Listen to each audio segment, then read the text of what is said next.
I want to welcome everybody. This is just a grand bunch of people, and I know all of you, or almost all of you, and the ones I don't know, I want to know, and I'm delighted that you're here. And this book party is to celebrate the birth of my 37th published book. And that just shows you how dismayingly old I am. Now, Lynna and Coalesce and I go back a long, long ways. She threw a party for my very first book. In fact, I think Betsy, you were there. Back in 1981, it was the Money-Wise Guide to California. So we've had an association for a long, long time, and I think a lot of you have also with Coalesce. People are always interested in how I get the inspiration for a given book.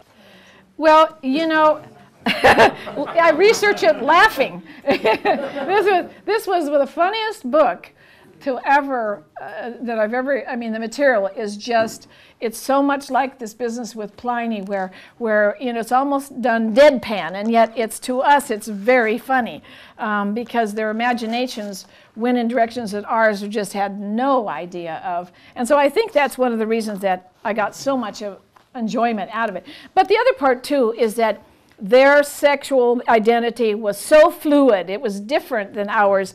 People never, you know, the words heterosexual, homosexual, bisexual, those didn't, they sound Latin and Greek, and they're from Latin and Greek words, but those words were made up 200 years ago, not 2,000 years ago.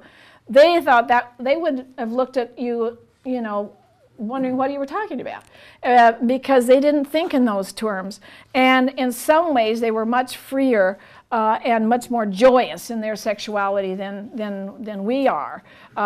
We may know more about it, and we might know about the physicality of it, but they really had, I think, a very, very interesting lives that were guilt-free too, because obviously there was no Christian Judeo kind of guilt factor involved. But the material is scattered throughout a huge, huge pile of other materials. So it takes a while to dig it out, and of course it's also contradictory. That, you know, the opinions are usually very fiercely held opinions, one way or the other. So I read a lot of secondary sources of all the modern stuff that's been written about different types of sexuality and love in ancient times, and that's just what you have to do, you know, to get some kind of a consensus. And even so, I couldn't say, oh, definitively this or definitively that. And so that's kind of what I have to say about the research. I mean, I could go on at dreary length about just how, but I won't. I'll try not. Traveling? Yeah, I always travel for these books. I mean, that's you know, part of my rationale of oh yes, I'm doing research. Yeah, that's why I'm traveling. Yeah, yeah, right.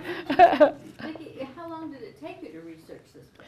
Well, my books sort of build on one another. You know, I had the earlier book, the one about science and superstition, and then I had an earlier one than that, which was all about jobs in ancient Greece and Rome.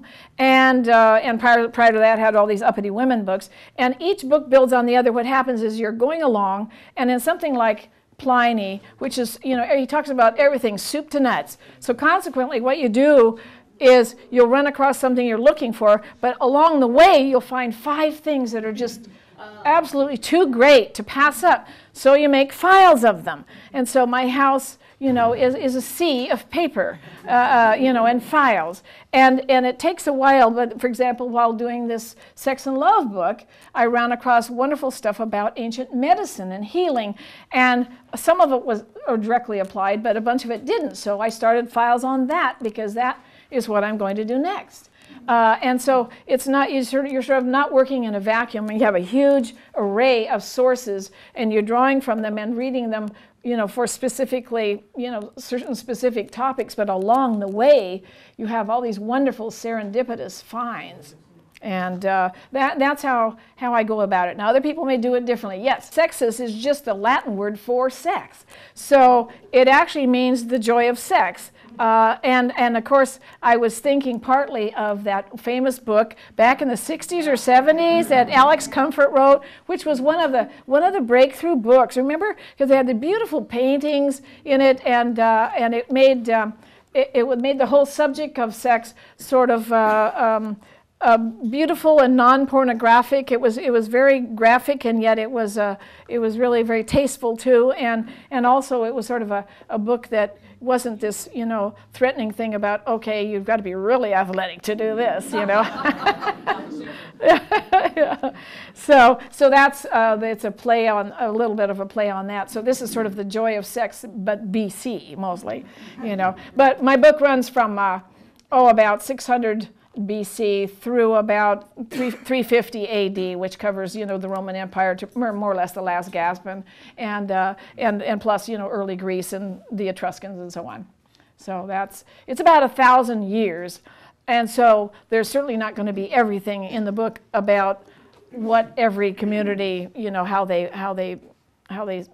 what their whole sexual mores were or anything, but I think it's a representative sampling of stories and of real people who fell in love or had really heartbreaking love stories and or stories that some turned out well, some didn't. There's stories in there too about, you know, different kinds of love: maternal love, love of a dad for his son, even love of animals, because you know, the Greeks and the Romans, they were quite fond of the Romans.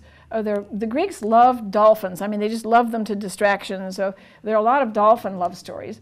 And then, and I mean human dolphin. But anyway, and then the Romans, they had, especially elite Romans, they had a particular love for, this is strange, moray eels as pets. And they actually had them wear jewelry. I mean, the moray eels wore gold earrings, and they had names, and they were fed by hand. And when they died, you know, their owners would put on mourning clothes, and, you know, as though so, you know, it takes all kinds, you know, to be an eel lover. Anyway, that's it, kids. I'm done.